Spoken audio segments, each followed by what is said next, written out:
I hope you had a wonderful time for networking. Remember, you can also do this through our platform, and you can scan the QR code that you will find in the notebook that you were given, which has all of the information of the Congress.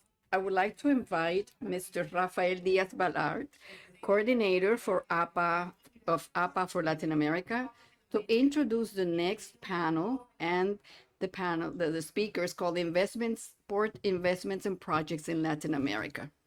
Thank you very much for the introduction. We're tight with time, and we have a panel with 5 wonderful speakers.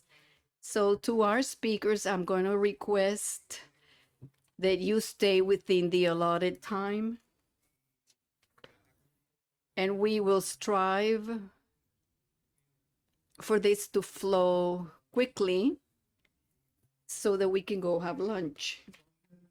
So without further ado, all the panels, as you have probably noticed, are first-rate panels. Sulma and I spent considerable time selecting the speakers, contacting and inviting them. But now we have an exceptional situation, which is that we have 5 stars.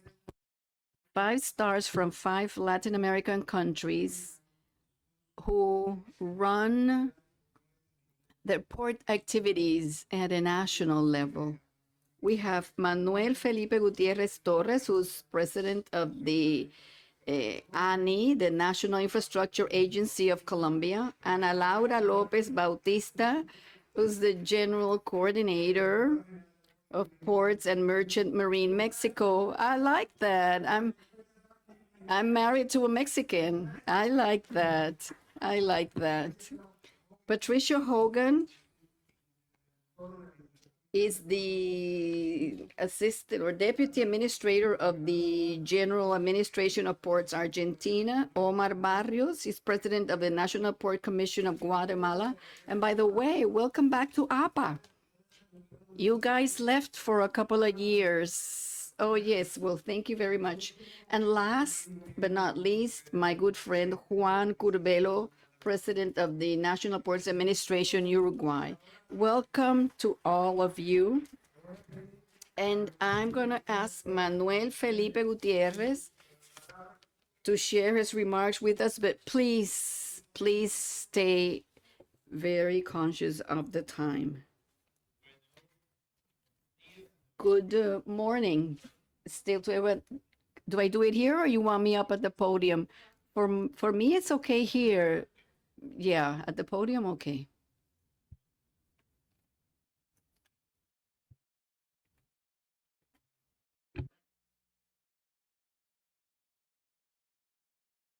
¿Cuánto tiempo tengo? How much time do I have? How much time? 15 minutes. Very well. Well, first and foremost, welcome to all of you. Thank you very much for the invitation. It's an honor for me in my capacity as president of ANI to be here to share with you something that I believe is a story of success that we have been able to materialize in Colombia and what we envision towards the future. The first thing I want to present to you is that this change that has occurred in Colombia is not just of the most recent administration or the last 2 administrations. No, it's a vision, a country vision that has had for 30 years, starting in 1991. And my presentation is organized, showing you what we used to have and how we have been able to make progress in this country and what we foresee in order to continue with this policy that we consider a success. In 1990, we had a port system that was very inefficient. I want to start with this. We're talking about 30 concession ports where we moved close to 7,000 vessels a year. We had the capacity to move close to 38 million tons. We had a centralized model, centralized on the development of Puertos, which was the state-owned agency that was responsible for the ports in Colombia and port movement. And we didn't have anything else. We didn't even have a specialized equipment for cargo movement like portico cranes. And what we have today, you see the change. It's a substantial change. From moving close to 20, an installed capacity of close to 20 million tons, to multiply this by 22, multiplying our cargo movement almost by 7. We passed to having close to 10,000 vessels instead of 7,000, but with a larger capacity. And from 30 ports to 63 ports. Just in the last decade, we invested close to $2.7 billion in our port system. And what did this imply? That we have a progressive growth of close to 7% annually, sustained since 1994 through 2020, before the pandemic. And also during the pandemic, we did relatively well. A large change we experienced, and here we start seeing efficiency levels from having permanence times 10 days at port of one vessel, today less than 1 day, in certain cases hours. From operational efficiency, very, very robust results. We passed, and I love this, from productivity per ship, from moving close to 200 tons per ship per day to being able to move in certain ports 400 in 1 hour. The change in this country is huge. And why has this change occurred? Because we embarked in a model that we have made successful. And how to do this? With institutionality. Because we have institutions that have been able to work, and the model based on law number 1. Cargo management cost $60 per ton in 1992 when we were beginning with this scheme. Today, $4.5. We reduced this at a ratio of 1 to 15. The change experienced in the country is huge. It's close to 6% with respect to what was here before. What did this do? Well, exporting in Colombia was terribly complex. And here, let me go back just to show you the map. This is what we used to have before. With the scheme under Law 1, which is when we started expanding our capacity. Here, we were able to double. You start seeing a lot of fine print, because in each of these regions where we have the major ports of the country, increase substantially. We have some of the most efficient ports of the region. The port of Cartagena is considered the 4th of the region, in the most efficient category. That did not exist some 30 years ago. And this country took a big leap. And where's the change? Well, we started believing in the role of private investment for port development in the country. And it has worked. We were able to make it work as a state policy, not as the policy of an administration. We've seen different political parties, and we have always maintained a policy that has to remain and that has allowed us significant progress in Colombia. So today and this makes me very proud as a president of this agency, look at cargo movements, the increase from 1993 through 2020.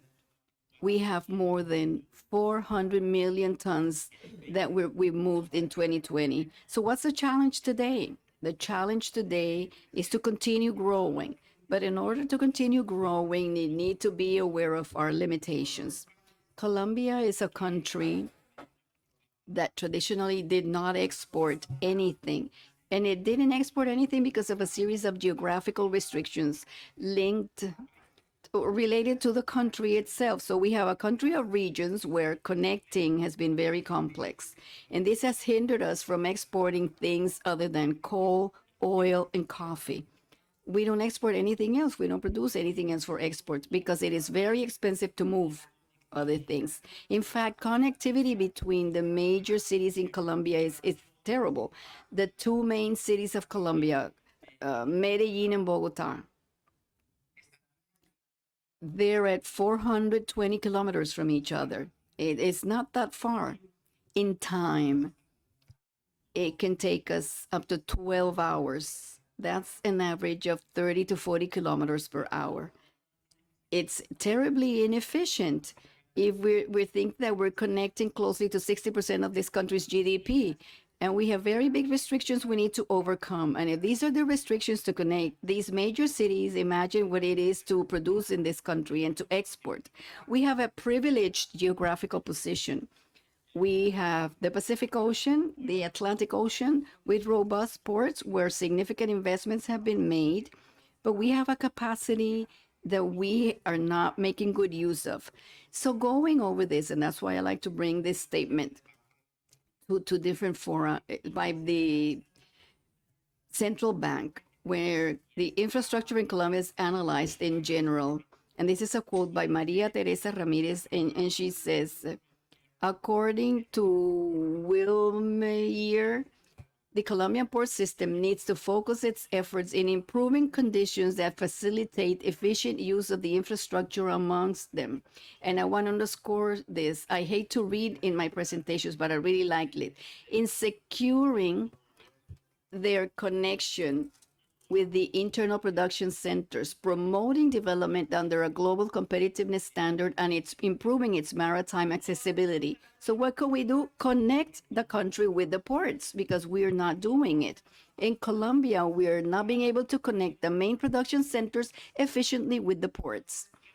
So what did we start doing also as a country policy? I'm talking about a story like early 20th century, how to generate at least connectivity amongst the major centers. We had this by mid-century. After that, then, well, let's increase the highways. Because in Colombia, we didn't have two-lane highways. We didn't have freeways. We had no way to connect the main production centers, which in Colombia are in the interior, with the major ports, which are obviously on the coasts. So we embarked ourselves in an infrastructure development program, not merely ports, but also roadways, almost similarly, in parallel. Early 1990s, port policy with private capital, and almost in parallel, 1994, we started developing highway concessions. And these are the main roadways in the country that were really way behind with very low standards. This is what we had in the early 1990s. This is what we started having in the 2000s. Some of these are two-lane one way, two-lane the other way. This is the next stage, which is called the 4G or 4G concession program, and this is now the 5th generation concessions. As you can see, we are building a network of modern roadways, very more robust. And why am I talking about this at a port congress? Very simply, I'm asked, how can we get the ports to improve, to have greater activity? Well, in order to attain this country needs to start producing. This country needs to start generating exports other than coal, oil, and coffee. And how do we achieve this? With an efficient roadway system that produces or that gives connectivity. This is what we're doing. Almost 30 years ago, say we had a railway project to be ready the next year, a very efficient cargo system. Or let's increase the highways in order to materialize the fact that Bogota and Santa Marta and the ports can be connected, and Bogota with Buenaventura, which is the main port in the Pacific, to also have a 4-lane highway. Costos de transporte. That increases productivity, and hence the map that we saw up front that has expanded is going to continue expanding, because our model is one in which private capital investment is necessary. And in order to continue with that, we have to produce cargo to export something, because at this moment we are not able to export it was common to say in this country that it was cheaper to move a container from Bogota to Buenaventura than to Bogota to China. So, I mean, it was more expensive actually, so that hindered development. So this is going to enable the development of this. Thank you. Because the country is going to be better connected, and that is what we're betting on. So what's coming now? It is an important step under our system, and it's something that it's going to be inaugurated in coming months. It's we are having three 4G concessions with an important investment. So from here to August next year, we are going to award 70 more. Each project is of 100 or 200 kilometers. So we are changing the country indeed, and it is not this administration. It is a state policy. That is how we are moving on. As the same way we have achieved this imports, we have to achieve important progress in the highways, in roads, in order for this country to be viable and to develop this network. I want to take this opportunity to make an announcement. We are having a system of contracting 5G projects. So it's not only roads, it's railways, it's river system. We have opened the bid for the PPA of the Magdalena River. It's going to be open by December 10th, the one of the Dique Canal, which is a transformative project for the region. That means that in 8 days, we'll have the bidding process open. So it means that Colombia is going to be better connected. That means that we are going to create multimodal efficiencies in order to take the cargo to the ports and to continue with this system that gave rise to a change in the country. We have to make good use of it. I mean, it's useless to have for example, a port capacity if we are not really producing cargo in order to export it to the rest of the world. So answering your question, what's coming next? Which are the main investments that we have? We have contracted a port, Puerto Antioquia, at the Urabá region, but port development from here on depends not on restrictions that we have now with respect to installed capacity, but restrictions that we have in the productive system, and we are overcoming this through a better connection of the roads, of the railways, of the river. So that's an improvement that we are going to have in 5 years. So once again, we are going to see that, what happened here. We went from having 30 ports to having more than 65 ports. So that is what we are envisioning for the coming decade. And that is how we understand it. That is how the previous administrations have understood it. And hopefully the next administration will understand it like that. It's a state policy. Where is the country heading to? And to continue with this route, which has the one that really has enabled the country to have a better standards of living. And if we increase in 7% the cargo moved in the past 30 years, Colombia is going to finally stop being a poor country. So we are going to have better conditions. Thank you very much.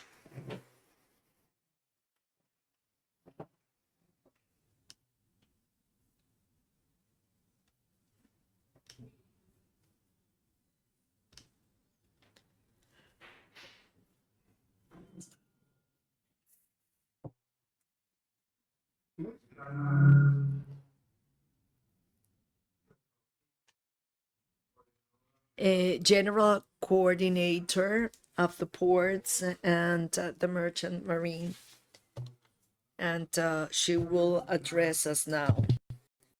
I would like to mention that Mexico, without any doubt whatsoever, is the country with more member ports in APA. So thank you very much for the Mexican support.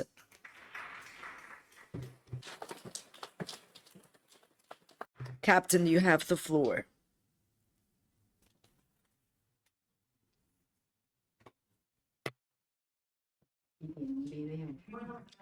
Good afternoon.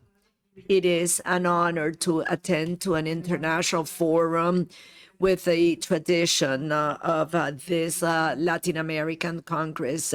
in its 29th version. I would like to especially greet the members of the panel and all the port authorities, companies, organizations, and all those interested in the growth and development of ports in America, which energy and enthusiasm in this regathering is something that you feel once you come into the conference room. I want to thank this invitation to represent Mexico, and I want to extend the greetings of Rafael Ojeda Duran, who would like for this meeting to reach its objective, and it's to get closer to the ports of America, sharing best practices, lessons, and cooperation for new joint projects.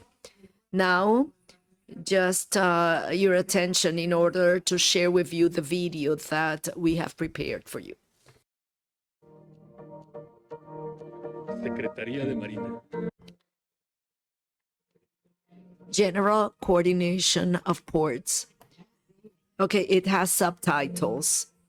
Marítima establecida entre la Nueva España y las Islas Filipinas abrió una etapa de auge comercial para Acapulco y México, al convertirse, junto con la ciudad de Puebla, en los centros de distribución de las mercancías procedentes de Oriente y España. El 80% de los principales puertos con los que hoy cuenta México fueron fundados durante la colonia, y el resto durante la Revolución Mexicana. A lo largo de la historia del país, se han emprendido etapas donde las construcciones marítimas han encauzado el aprovechamiento de nuestros recursos en los mares. Gracias a su posición estratégica para el comercio internacional, en esta administración, México ha movilizado más de 1.000 millones de toneladas de productos a través de sus dos grandes litorales, formando una valiosa red nacional de puertos que hacen de nuestro país un eje fundamental para el tránsito de mercancías, que generan empleo y desarrollo económico. Bajo los más altos estándares internacionales de seguridad y calidad, los puertos de México reciben y envían todo tipo de mercancías, posicionándonos entre los países con mayor dinamismo en América. Nuestros mares son la segunda vía más utilizada para las actividades comerciales, más del 20% de las exportaciones y cerca del 40% de las importaciones que se llevan a cabo en nuestro país se realizan por esta vía e incluyen cargas como el petróleo y sus derivados, a la vez de operar como plataformas de importantes industrias, como son la química, petroquímica, energía eléctrica, metalúrgica, minería, cementera, de pesca, ensamblaje, actividades logísticas y almacenamiento, turismo náutico y de cruceros, entre otras. Desde la Secretaría de Marina, la encomienda de la Coordinación General de Puertos y Marina Mercante es continuar la transformación de los puertos mexicanos en motores del desarrollo costero regional para impulsar el comercio y la Marina Mercante nacional. La infraestructura portuaria de nuestro país ha sido resultado de importantes esfuerzos de inversión en alianzas estratégicas, incrementando así la capacidad para brindar servicios portuarios a la industria exportadora, el comercio interno y la producción nacional.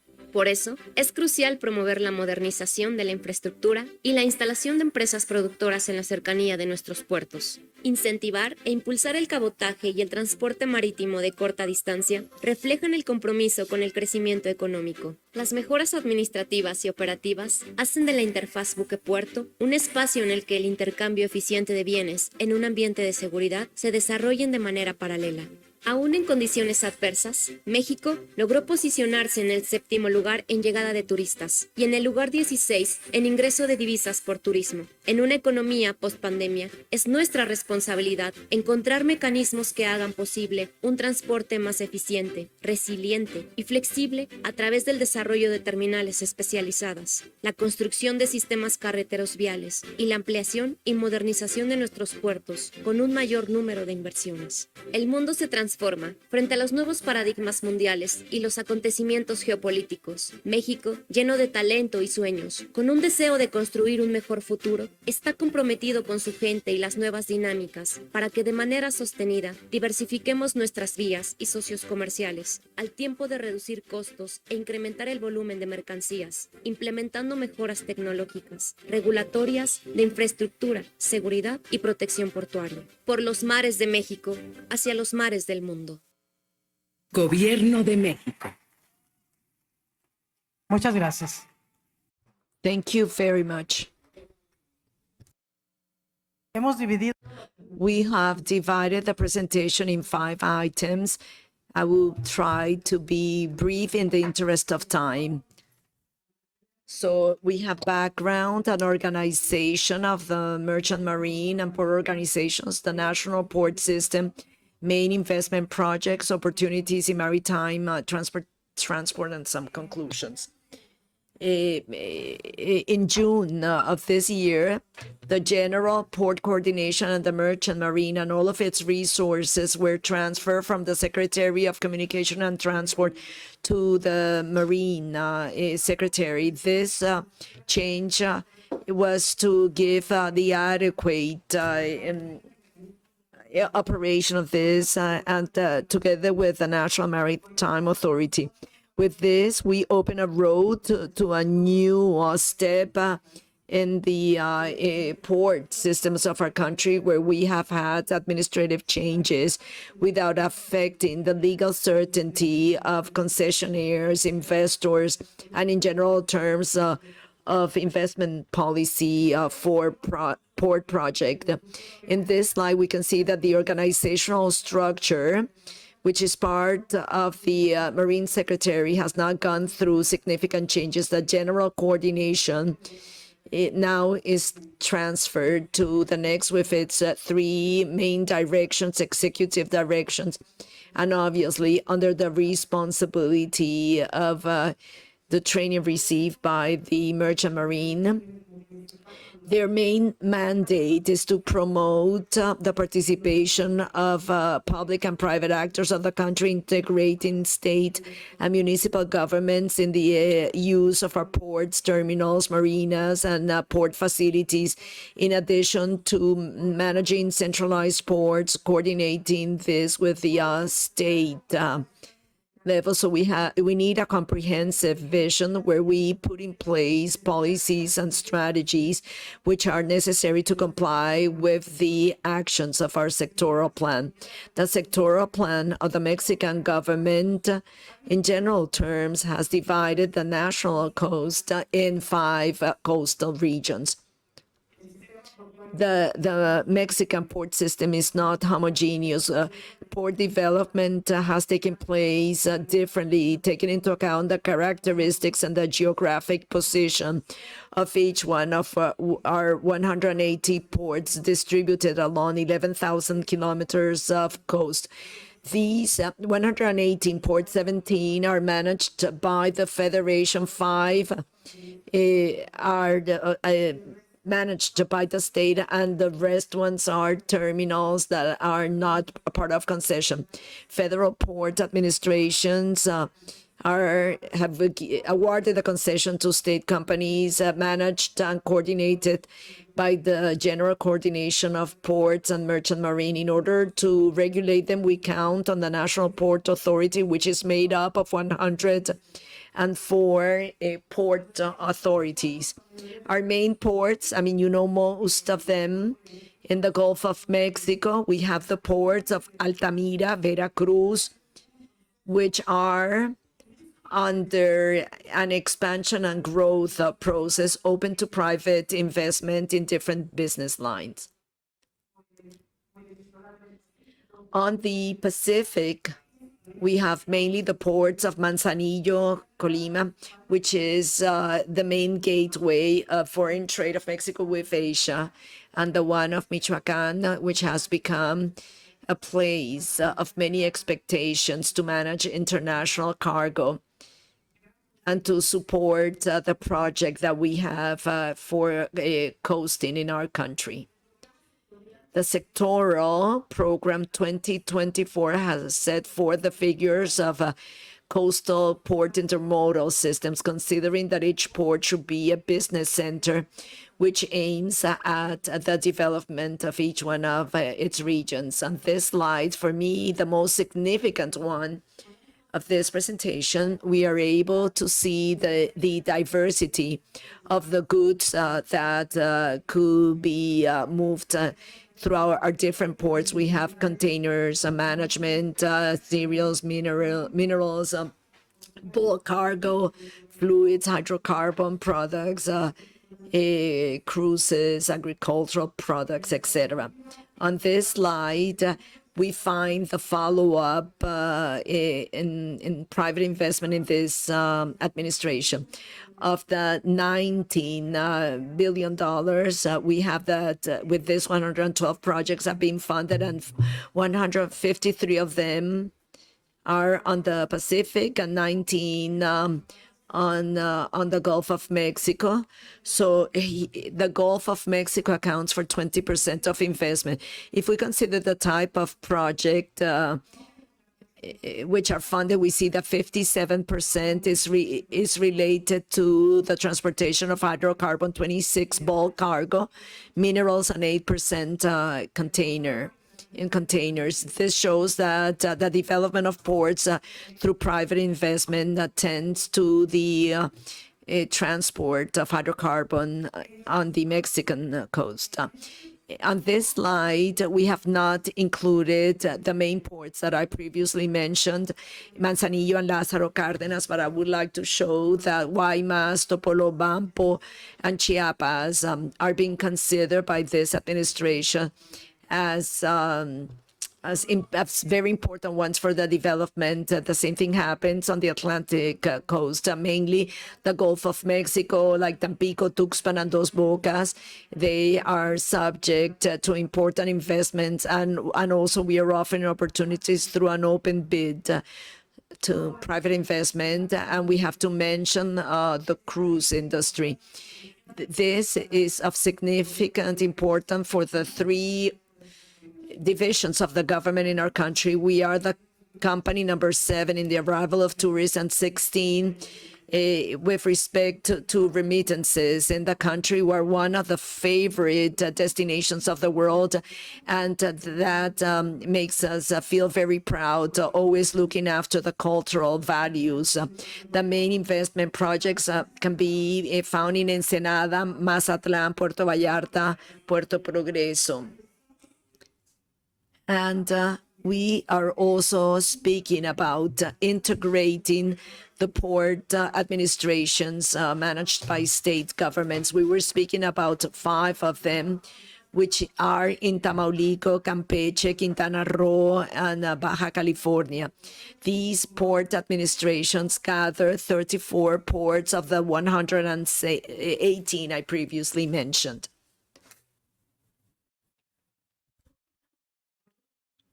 All these developments are considering different works that are going to improve current services, offering opportunities to attract investments. The Interoceanic Corridor is one of the main projects of this administration. Its purpose is to become the logistic platform that will enable the passage of goods from the Pacific Ocean to the Gulf of Mexico, and this will represent an alternative in the routes of world trade. We are speaking of 300 kilometers of railway that it's going to connect Salina Cruz on the Pacific and also another port on the Atlantic Ocean. So in 5 hours, the goods will cross from one ocean to the other.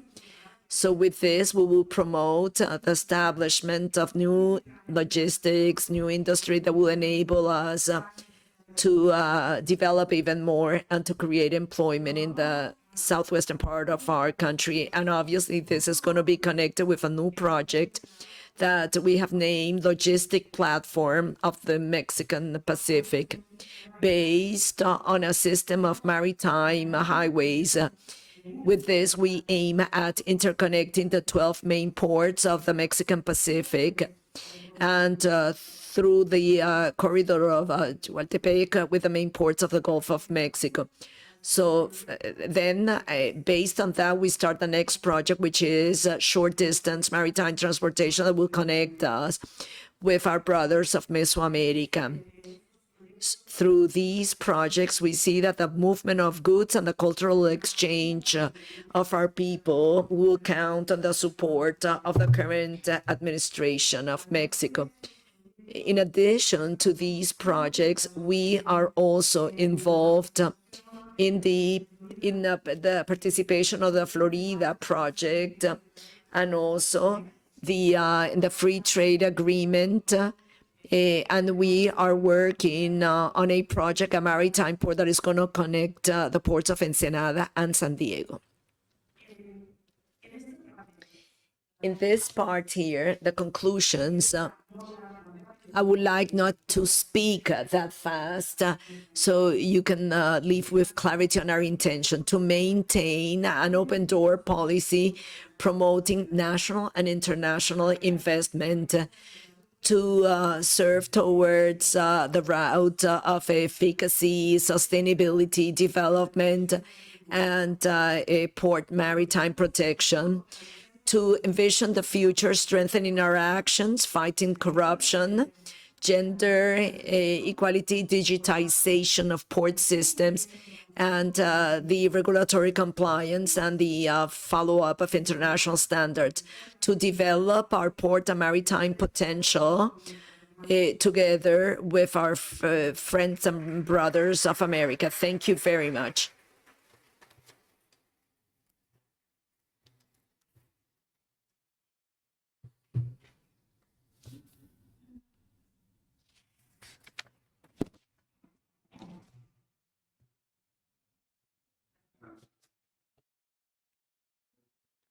Excellent presentation.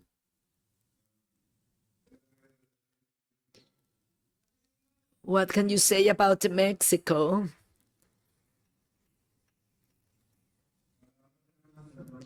Now, it is an honor to listen to Patricio Hogan, Subinterventor of the General Ports Administration of Argentina. Patricio, you have the floor.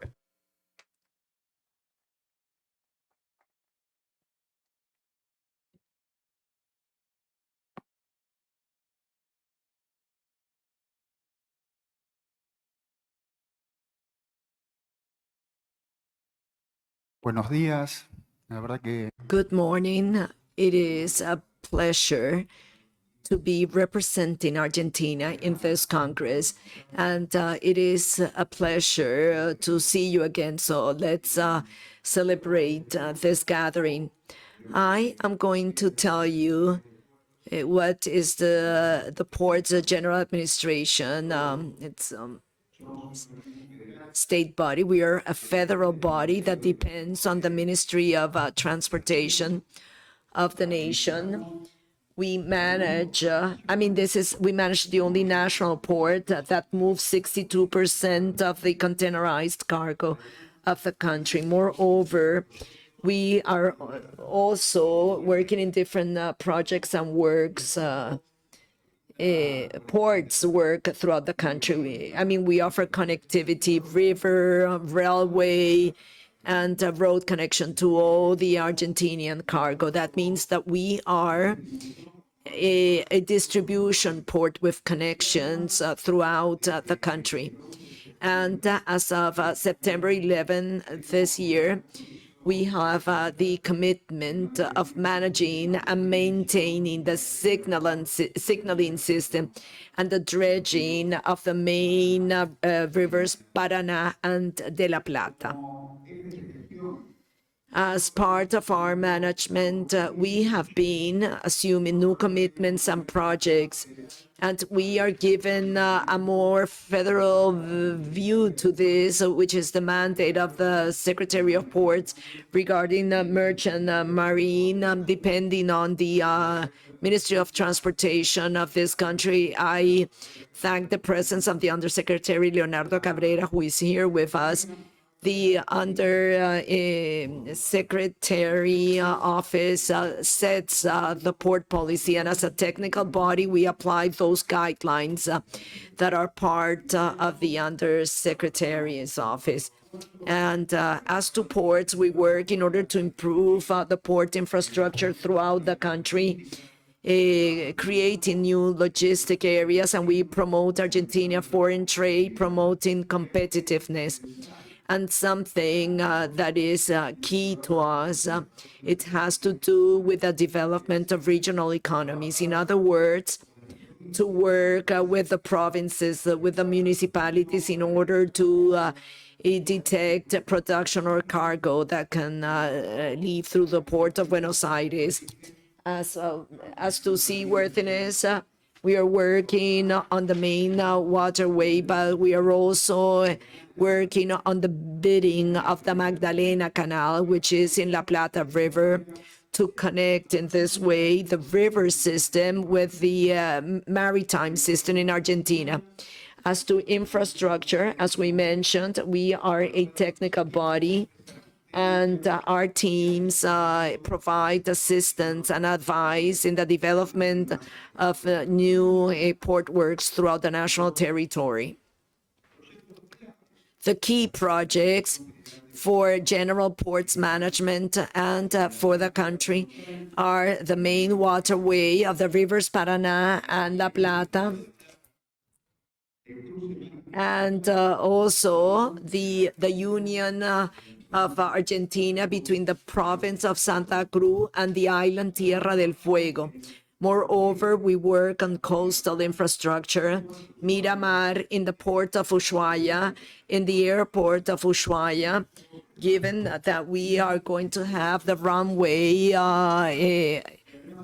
on the sea, and we are also providing assistance to the executive committee of El Salvador. This, the main waterway of the rivers Paraná and La Plata, is being managed by us as of September 11th this year, and we are working together with the Undersecretary of Ports of the nation. This waterway is like a river highway where you have 80% of the foreign trade of Argentina. Its infrastructure enables to reduce logistic cost, and in this way we offset the distance of our country with its main buyers. It enables the access of ultramarine ships to production areas, because since this waterway is navigable, then many ports were developed, and this boosts the logistic and it helps in productive development. This is one of the infrastructure works more important than our country has, and it's a key factor for the development of the Argentinian development. We have the 4,500 Panamax ships, even of 34 feet of draft, and 60% are serial ships, because this is an area, it's an important agricultural area of our country, and you have also container ships, tankers, gas carriers. We have that 75% of the ships that operate in our country use this waterway.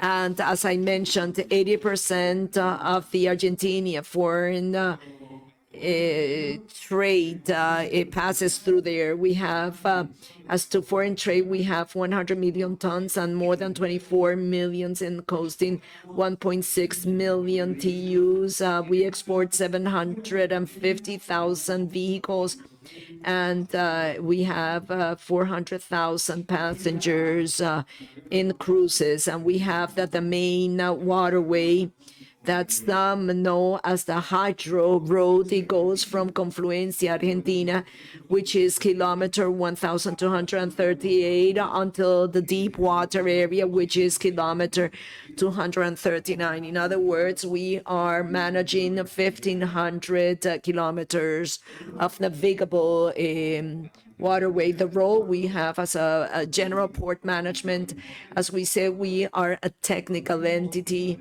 So our teams have been educated, trained, and they are well known at the national level in order to work in different projects with a federal view.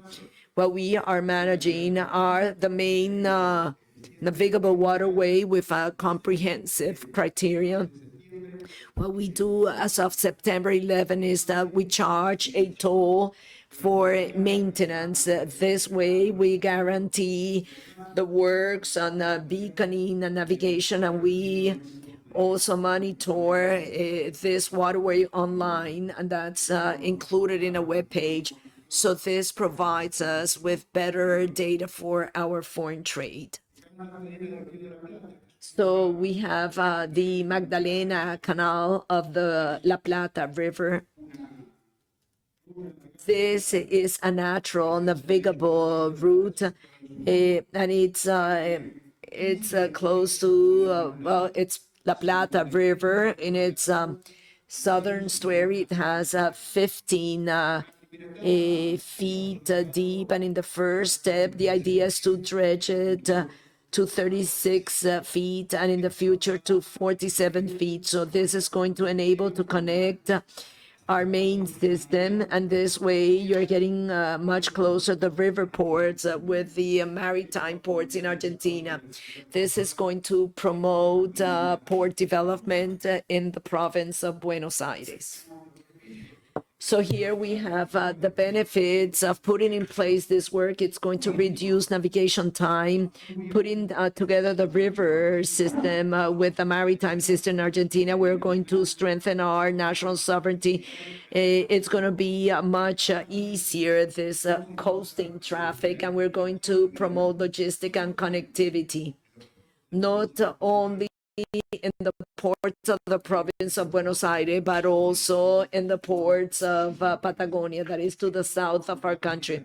So this is going to create more direct and indirect employment based on the development of port activities. We're going to have more competitiveness, and something that is necessary, which are the regional economies of the northern part and of the coast of Argentina, and we're going to have more coasting traffic. Look at this. At this channel, which is going to allow us to integrate fully all the national ports. From Dock Sud northward are the river ports, southward are the seaports, with which we will achieve this integration of this integrated system. This is going to favor development of related services in the province of Buenos Aires, and it also will shorten navigation times between the river and the seaports without having to deviate towards Uruguay to then re-enter Argentina. This is an alternative that we're having and that we're working on. The national government has decided to work on this purpose, and progress has been made. For this reason,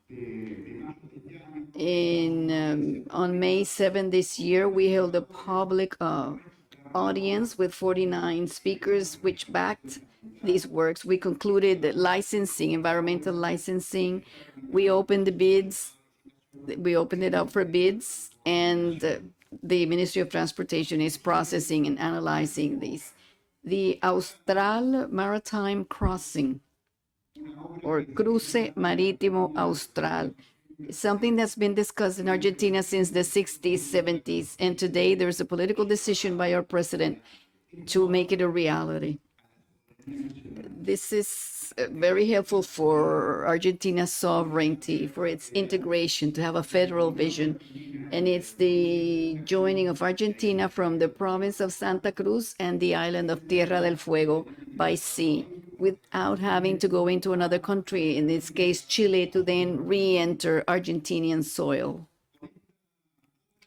With this work, we will be fulfilling Law 26,776, which is has to do with Argentinian territorial integration, and it implies the construction of port facilities in each of these provinces to provide maritime service for the connection.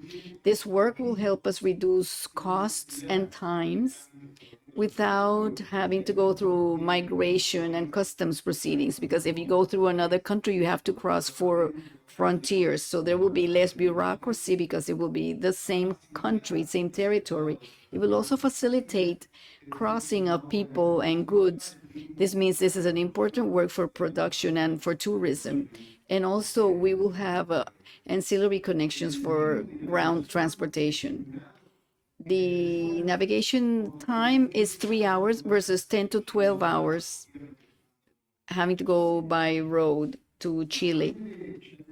Presently, progress has been made on this project.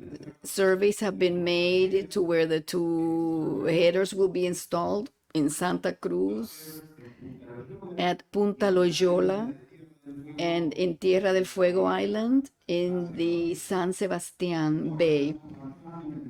Now we are working on the logistics and structural design of the infrastructure and what will be the vessels to be used, what kind of design, because this is one of the most complex regions for navigation in Argentina, given its climate variations and the maritime variations of the location. And we arrive to Buenos Aires, which is the port that we as General Port Administration manage. It is the single federal port. It is everyone's port. It has a capacity of 1.5 million TEUs annually of total cargo. And from here, we connect Argentina to the world, and we operate more than 62% of the container cargo in the country. But in addition, we also operate other types of cargo like general cargo, project cargo, railway cargo, and some liquid cargos. We receive and service more than 1,200 ships per year, and we are one of the 3 most important ports in the eastern coast of South America. And a special characteristic of ours is that we have a strategic position on the hinterland of Rio de la Plata. These are some of the works under execution that we have in 2021. This is part of our master plan with investments of more than $46 million. This creates the connectivity. This is going to provide better logistics. Here we see some specific works like defense of the coast, the northern section, 500 and 800 meeting, the backfill with sand in order to steal some land from the river. Here we have works forecast for 2030 for more than 346 million US dollars. We see how we continue advancing in reclaiming land from the river. This will be in the future new port. And these works referred to the new port are to refine and consolidate its surface on the river with landfill. This is going to help us make more efficient use of the port ground. We will have an expansion of the port area, and we will be better able to group the cargo. Here's more logistics works and ground accesses with investments for more than 19 million US dollars. These works are going to allow us to concentrate, order, and distribute traffic within the port jurisdiction to avoid urban circulation, improve efficiency of the operations, both in transshipment from trucks and the railroad, promote use of the railway, which is an emphasis of our government to connect Argentina through the railroad and its cargoes.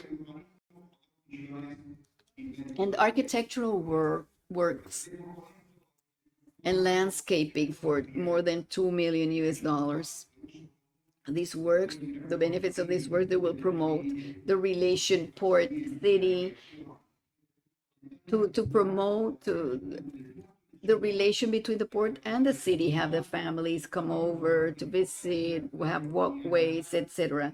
This is going to help us reorganize urban space, but it will also strengthen the local economy and will reduce the impact of port operations on the environment. This is what we have been doing from the General Port Administration in Argentina, hand in hand with the Ministry of Transportation. Thank you very much.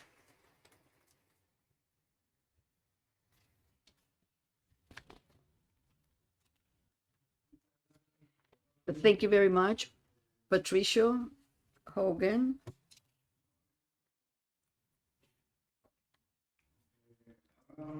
Our next speaker is Omar Ricardo Barrios Osorio, who is the president of the National Port Commission of Guatemala. Vamos a enseñar. Ahí está. Muy bien, gracias. Buenas tardes. Thank you very much. Good afternoon. I will stand over here because at the podium I feel like I'm at church, so it's more comfortable for me here. I'm Omar Barrios. I represent the National Port Commission of Guatemala. And Rafael, thank you. We're very happy to be back again with APA. I don't know what happened before, but we're back now. And I want you to feel, well, since I'm the youngest of my family, I'm used to ask my older brothers for help.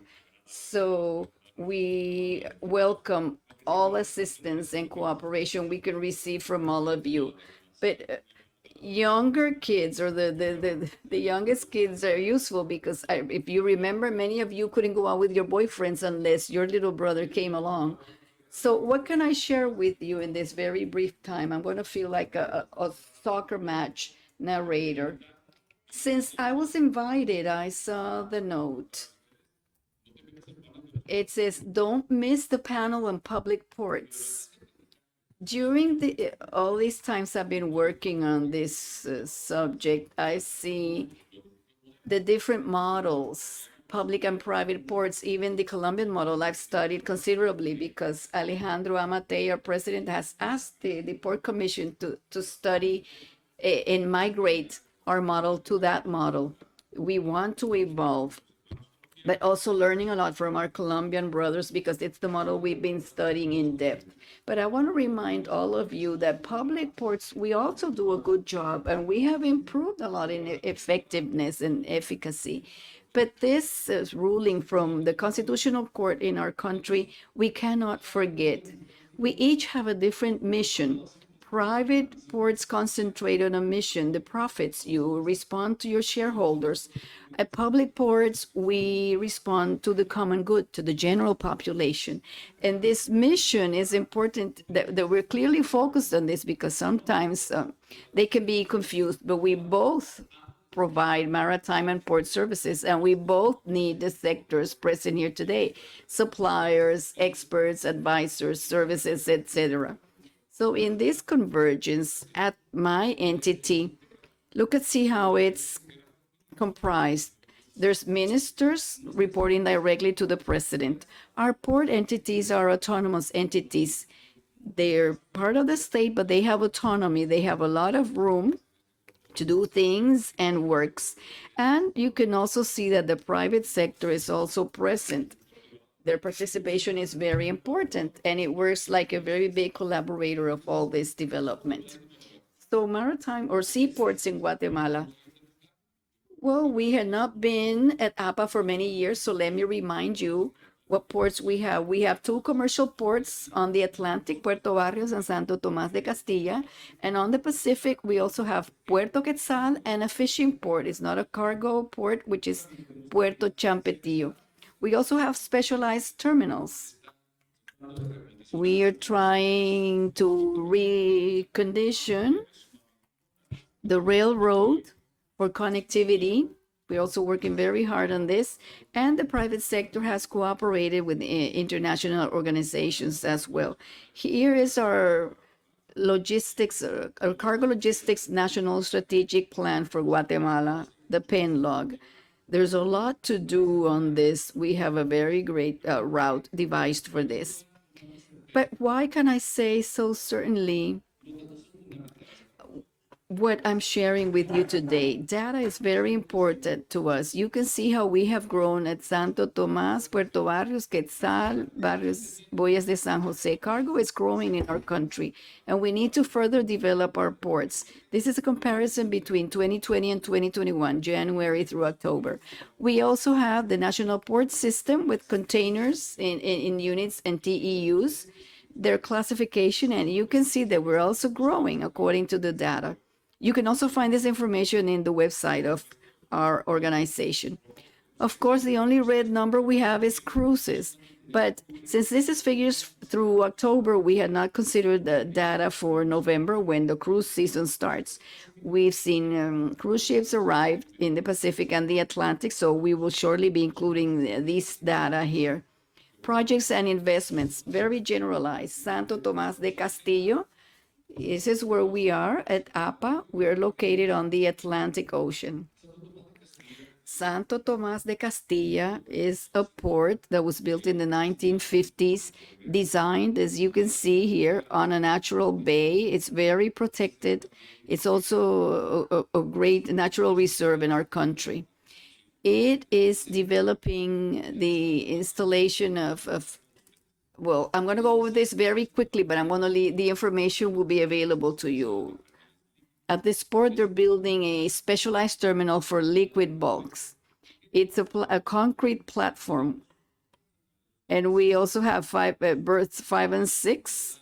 Many people are truly interested in developing in this area of Santo Tomás de Castilla on the Atlantic because of the protection in this natural bay.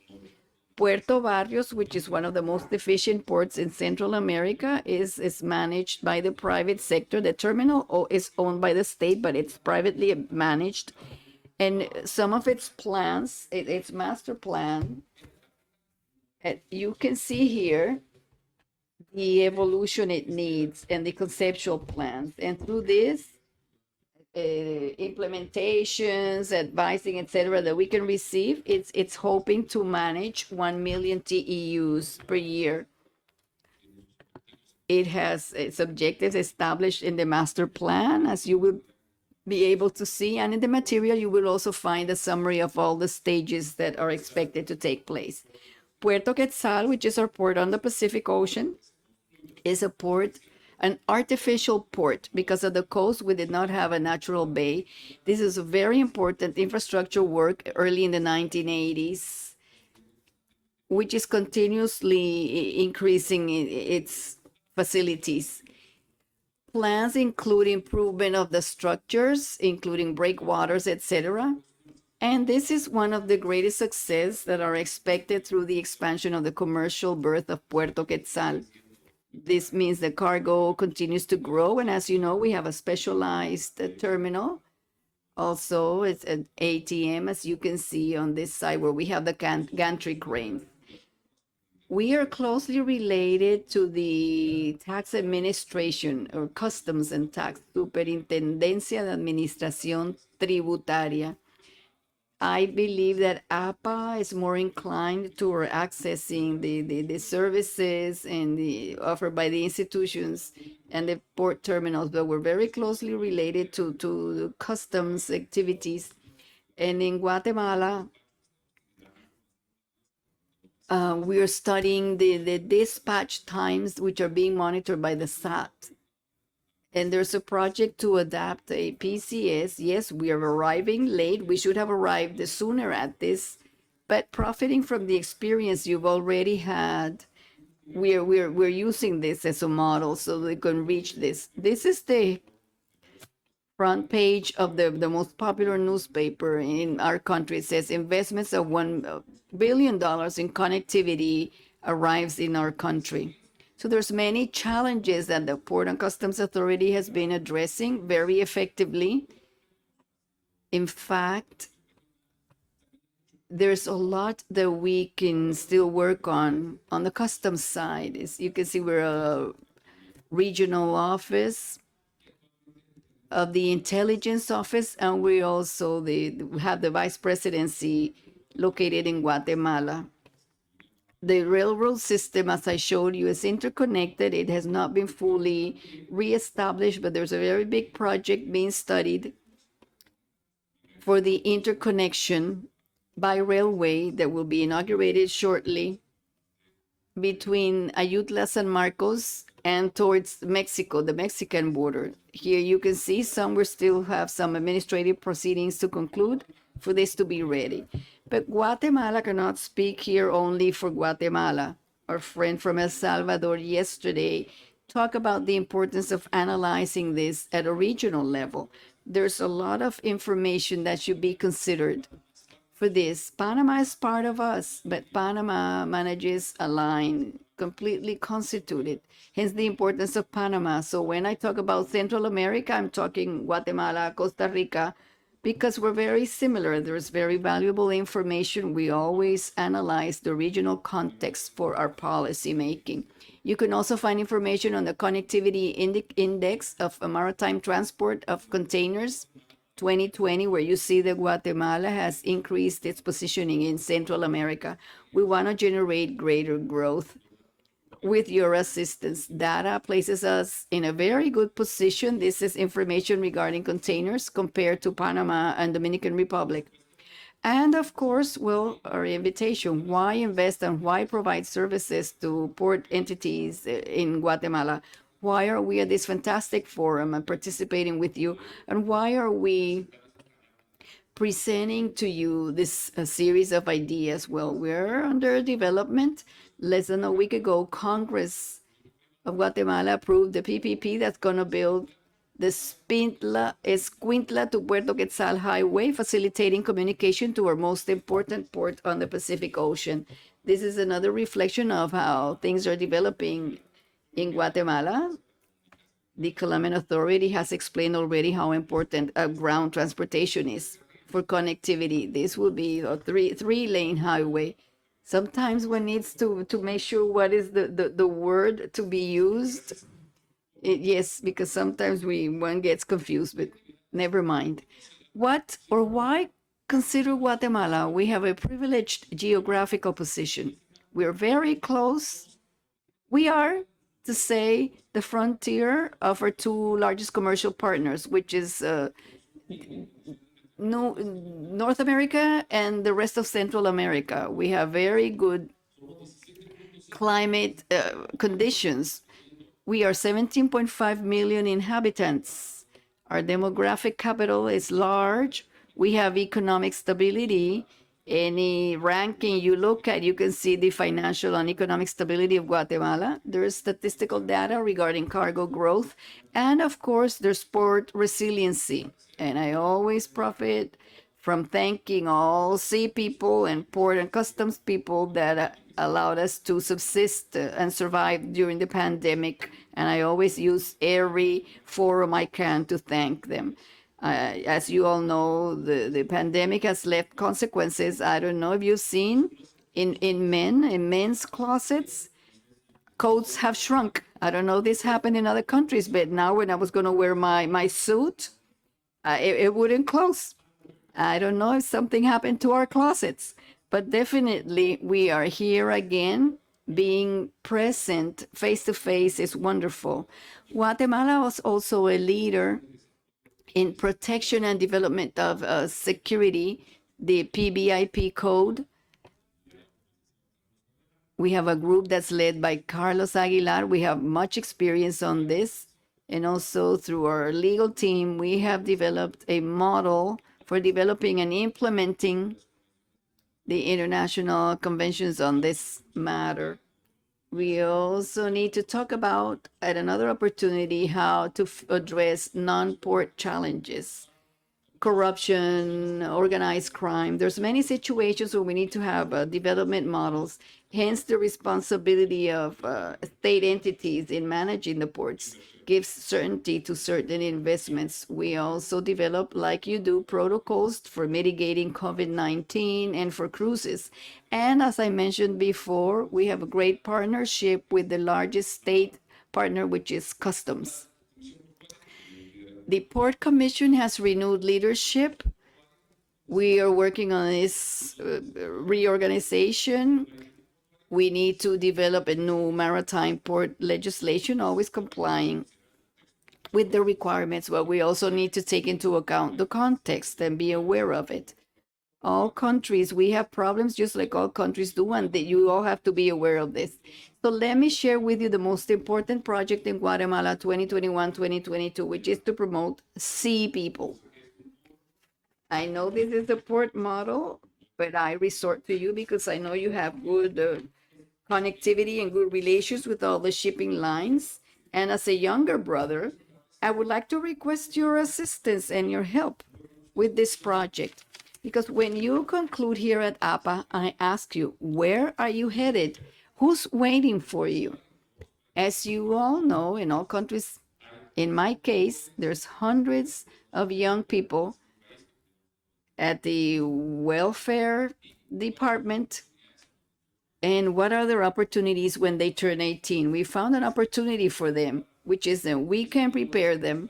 And these young people or minors, when they turn 18, where they don't have a home, where they don't have a family, well, the ship can be its home and the crew can be its family. So I want you to watch this video.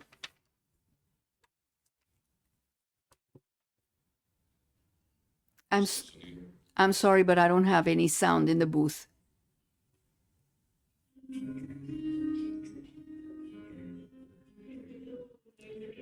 I feel very happy, very fortunate of having this opportunity, and I do feel capable of overcoming all the obstacles. I feel good because it's an opportunity that doesn't happen every day. And it's something I have to make good use of, not only for my benefit, but for the benefit of my family, my future wife. We are very proud, extremely proud of each and every one of you, of seeing you grow, of knowing where you've come from and where you are now. Very excited because I'm taking off for my benefit and my future to be able to generate opportunities for like every individual is entitled to in Guatemala. The idea is to build this so that people who are under the protection of the welfare department can have an additional alternative to open opportunities, a sea of opportunities for these young people.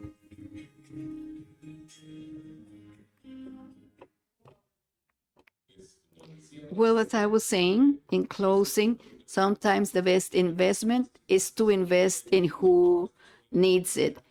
So if you have an opportunity for these young people, we thank you from our hearts in Guatemala. Thank you very much, and we're happy to be with AAPA again.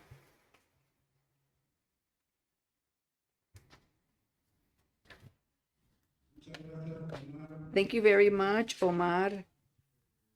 It's excellent what you've shown at the end of your presentation. It moved my heart. We will now hear from Juan Curvelo, who's president of the National Port Administration in Uruguay.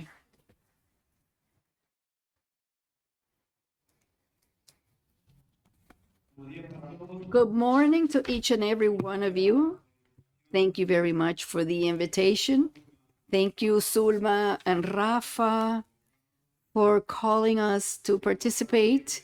It is always important that one be present in events like these, but this time it is very special to all of us. It's been a year and a half in an extraordinary situation because of the pandemic. We have all learned considerably to solve different situations that have crossed our paths at the ports of the world, and especially our ports. And I think that we've been able to achieve the goal of the activity to continue functioning, operating, that we know the strategic role our ports play, what they represent for the economy and the development of our peoples. So I think it's been a year and a half of much work, and we deserved this face-to-face contact. As was said earlier, being present in person, it enriches common knowledge, the contact with each other, and the sharing of the experiences we can each provide or bring as to how our countries are doing and how our ports have been operating. At Uruguay, we can say proudly, during these 5 years, 2020, 2025, we will be making investments, both public as private, for $1 billion. The Port of Montevideo is transforming itself. The Port of Montevideo is changing. The Port of Montevideo, both through the Port Authority as through private companies, is undergoing many investments that are going to result in a transformation that we believe is going to be very significant for the future development and growth and the potentiality of our country. We say that in order to achieve efficiency, competitiveness, it is infrastructure works are important. Infrastructure works on the ground and at sea or river, but other things are also important. Political stability, developing long-term state policies. It is also important to have juridical stability and certainty of those who come to make investments in our countries, and in this case, our country, that these investors have the certainty that these investments are going to be defended and will strictly adhere to the regulatory framework. Hence, these are concepts and considerations that have to be made because they also have are part of the development, and they also have an influence on what this industry is. I am going to share with you some of these projects and works that we're undertaking at the Port of Montevideo, which I repeat are around of 1 billion US dollars, and that we believe will result in a substantial change in the positioning of our port with the development of the logistics hub, with the possibility of better connectivity, not only by ground, but also betting on the railway and betting on the development of waterways that were discussed yesterday. And our government has a very large commitment in potentiating the waterway of the Uruguay River and the waterway of the Laguna Ameril and the Laguna de los Patos along the border with Brazil. Let's begin then with what we understand as a port system that is not only in the port of Montevideo, but we have ports on the ocean and ports in the Uruguay River, which is the bulk port of our country, that is Marina. And Paraguay, we have many river ports in which we want to create the conditions for a betterment in infrastructure. Our mission is to position Uruguay as a new logistic node between the region and the world based on the country's development. And as we said, we count on law 16442, which is the free port of Montevideo, a free movement of goods. And obviously, because of this, they move without any restriction whatsoever, allowed activities regarding the port system within our area. Port investment project in the port of Montevideo. We are going to start with the Puerto Capurro fishing terminal, an investment of $100 million, which is taking place right now. And it has the completion date the last quarter of next year. And we are completing a bidding process for a call to participate in this. The idea is to open a concession for this terminal for 30 years, and we are contributing to the development of this industry, envisioning the national fleet and mainly the foreign fleet operating in the southern part of Atlántico, and this way the port of Montevideo will be envisioned as a base port. 1 kilometer of pier, 7 hectares, in order to carry out different businesses or entrepreneurships, reefer equipment, and everything that has to do with ship repairs.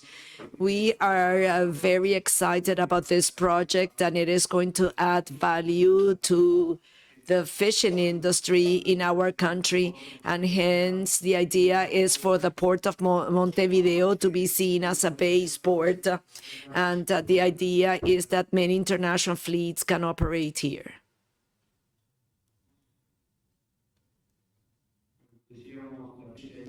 The starting date, the completion date, December 2022, and the progress of the work is in 53% already. Here we have some pictures of the work progress. It's the terminal of Capurro. So we have also this work which has to do with the improvement in connectivity and to the port facilities. And we are considering that the completion date is going to be March next year. The progress up to now is of 73%. And we would like to stress that this is going to result in a change regarding income. We're going to have there the development of automated scales. And in next year, we're going to see an important progress regarding the improvement in connectivity with this overpass. And we are complicated now because of the amount of work that is taking place. Here you have a picture on how this is being developed, and also regarding the income in Montevideo, infrastructure in the water. In this first stage, we are going to 13 meters in the access canal to the port of Montevideo and in the interior part of the port. We are thinking that it is going to be completed, and we are going to say with pride that we have achieved 13 meters of depth. So that's the first stage that will be completed. We want to move to 14 meters.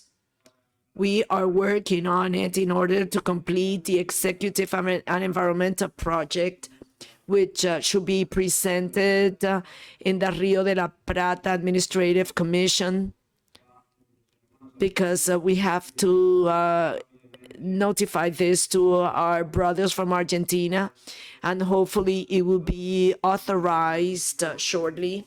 The idea is to achieve the objective that the port of Montevideo will have a depth of 14 meters, and that's an efficiency, a commercial need, also taking into account the projects that are coming, and we need to have a port with an important depth.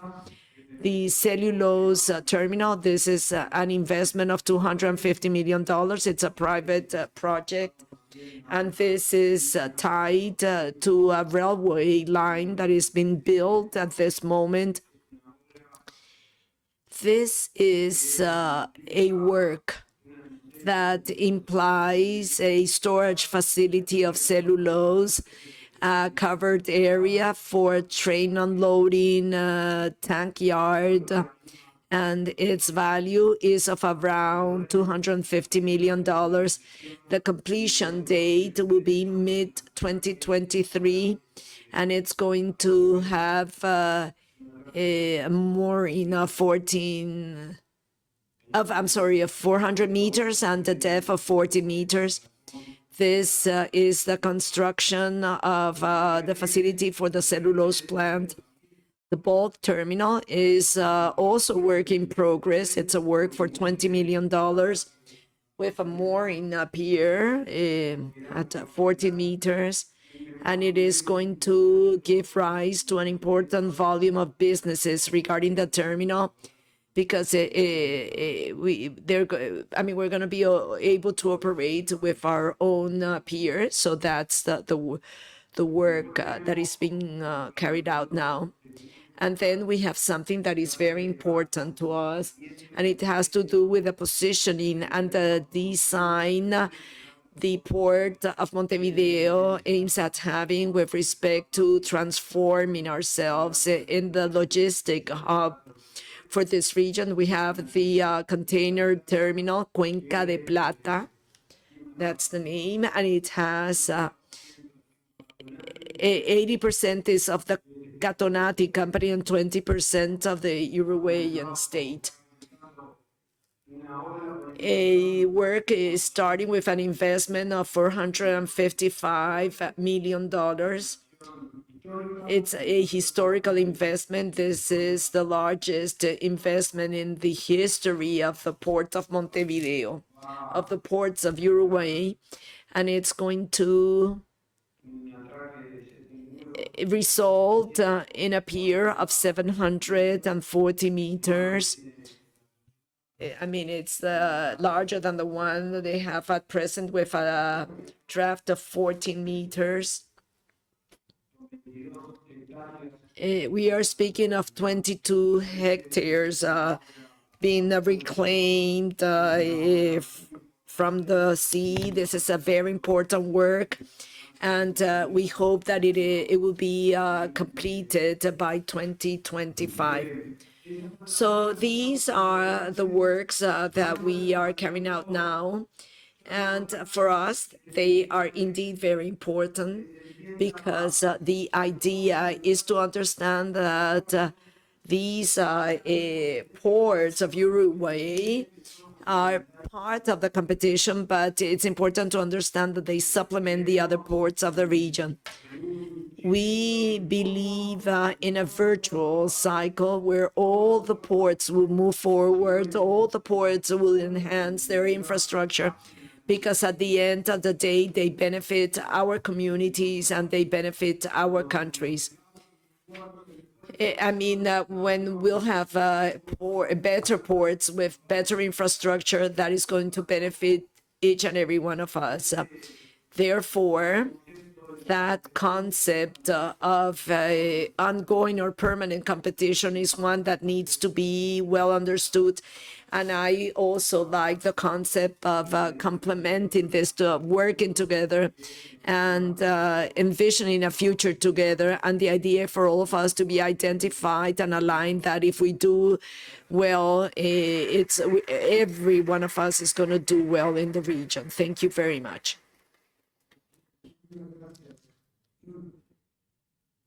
Thank you very much.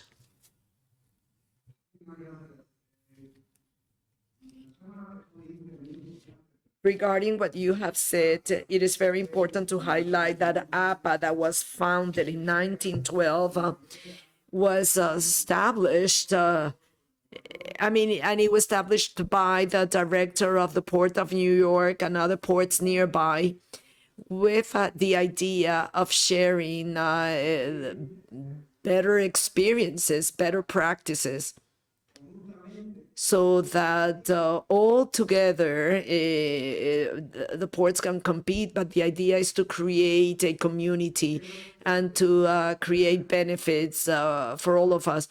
Please, a round of applause to our panelists today.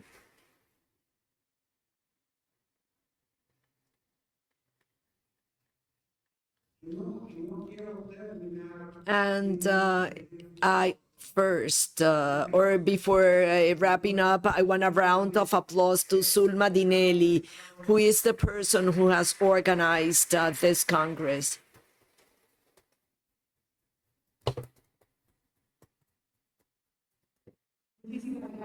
Thank you very much for such an interesting session. Thanks to the panelists, to the moderator. Once again, thank you.